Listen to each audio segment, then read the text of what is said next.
बिस्मिल्लाहिर्रहमानिर्रहीम। अस्सलाम वालेकुम। A1 टीवी के साथ मैं हूं नकवी। सबसे पहले न्यूज़ हेडलाइंस। पहला टेस्ट बांग्लादेश का टॉस जीतकर पाकिस्तान के खिलाफ बैटिंग का फैसला। कप्तान बाबर आजम का कहना है, हम भी टॉस जीतकर पहले बैटिंग ही करते, जीत के तसलसल को बरकरार रखेंगे। अब्दुल्ला शफीक टेस्ट डेब्यू कर रहे हैं। हुकूमत से मुज़ाकरात कामयाब होने पर पेट्रोलियम डीलर्स की हड़ताल खत्म।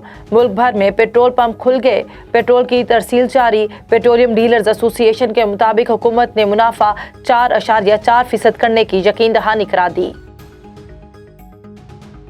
मरियम नवाज और शाहिद खकान अब्बासी के खिलाफ तौहीन अदालत की दरख्वास्त समाअत के लिए मुकर्रर। इस्लामाबाद हाई कोर्ट के चीफ जस्टिस अतहर मोइनुल्लाह समाअत करेंगे। शाहिद खकान अब्बासी ने कहा था कि अगर नवाज शरीफ जेल जा सकते हैं तो साकिब निसार क्यों नहीं। मरियम नवाज और शाहिद खकान अब्बासी ने अदलिया की तौहीन की, खातून वकील का मौक़िफ़। सिंध में बल्दियाती निज़ाम का तरमीमी मुसव्वदा तैयार, आज असेंबली में पेश किए जाने का इम्कान। ज़मीनों का निज़ाम सूबाई हुकूमत के पास होगा, पानी और सीवरेज का मामलात मेयर कंट्रोल करेंगे। टाउन सिस्टम बहाल किए जाने का इम्कान। अब्बासी शहीद अस्पताल सूबाई हुकूमत के कंट्रोल में देने की तजवीज़। तिब्बी मराकिज़ बल्दियाती इदारों से वापस लेने की तजवीज़।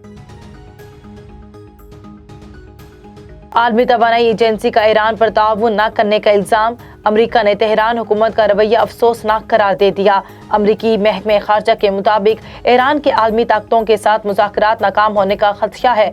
जर्मन मीडिया के मुताबिक ईरान के जोहरी प्रोग्राम पर मुज़ाकरात 29 नवंबर को शुरू होंगे। हेडलाइन से फिलवक्त इतना ही। मजीद खबरों से बाखबर रहने के लिए देखते रहिए A1 टीवी। A1 टीवी, सब पे नजर, अंदर की खबर।